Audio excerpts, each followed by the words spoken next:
Bienvenidos de nuevo, estudiantes de primer año de bachillerato, a una clase de matemática para este día.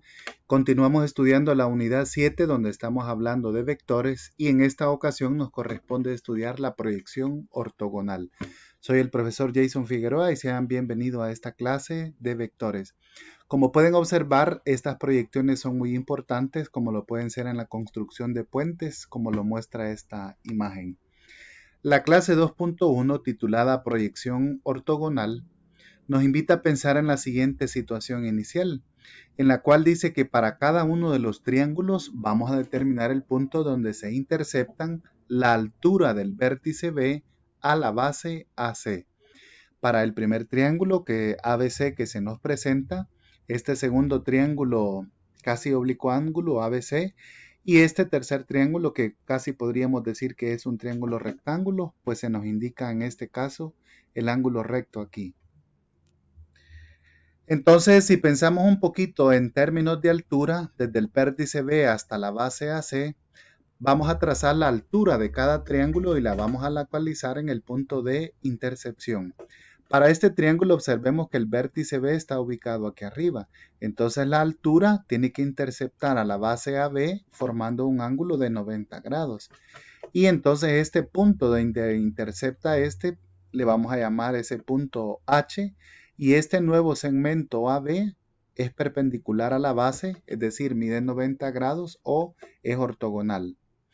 Para este segundo triángulo, entonces la altura hacia el vértice B cae fuera. Por lo tanto, vamos a hacer la prolongación de la base del segmento AB hasta el punto probable donde va a cruzar. Y observemos que la altura entonces coincide en ese punto, que va a ser ortogonal y le vamos a llamar con H.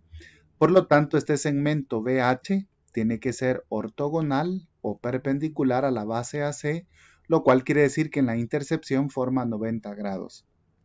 Y para este tercer triángulo ABC que se nos presenta, que es rectángulo, entonces la altura del vértice B con respecto a la base AC, observemos que coincide con el segmento AB.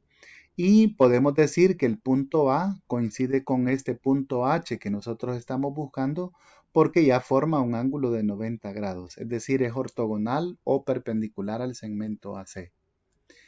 Entonces así podemos decir en conclusión que cuando tenemos dos vectores AB y otro vector AC, que obviamente tienen un mismo punto de partida, se define la proyección ortogonal del segmento AB sobre el segmento AC por el vector AH, es decir, tienen un punto en donde se intersecta que le vamos a llamar H, y se cumple que este segmento BH es ortogonal a la base AC.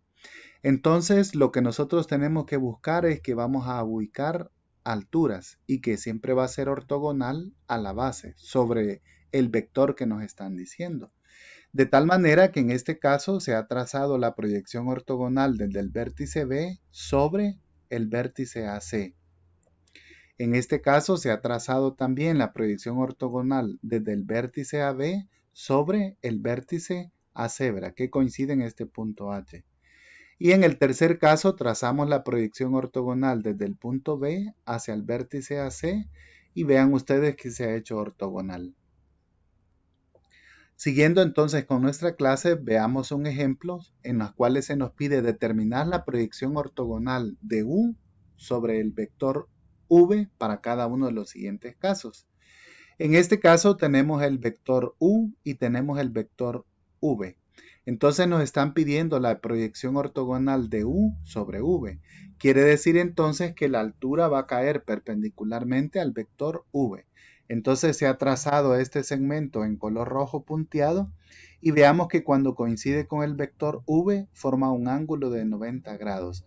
Por lo tanto, este vector H, ¿verdad? Con este punto es la proyección ortogonal. En este tercer caso, observemos que el vector U está dirigido hacia la izquierda y el vector V está dirigido a la derecha.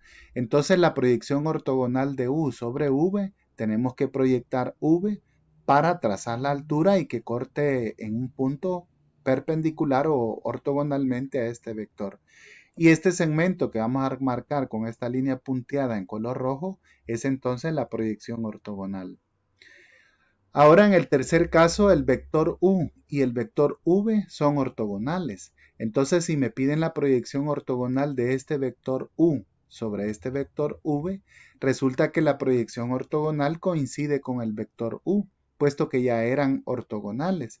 Y entonces el vector u coincide con la proyección ortogonal de u sobre v para formar 90 grados. Entonces, para estos ejercicios que se nos van a presentar en nuestro libro de texto, vamos a recordar que cuando hablamos de proyección ortogonal estamos hablando de trazar una altura y que sobre el vector que nos digan sobre este vector, entonces tiene que ser perpendicular o cortarlo en formando 90 grados. Esperamos que esta clase te haya servido y nos vemos en la próxima.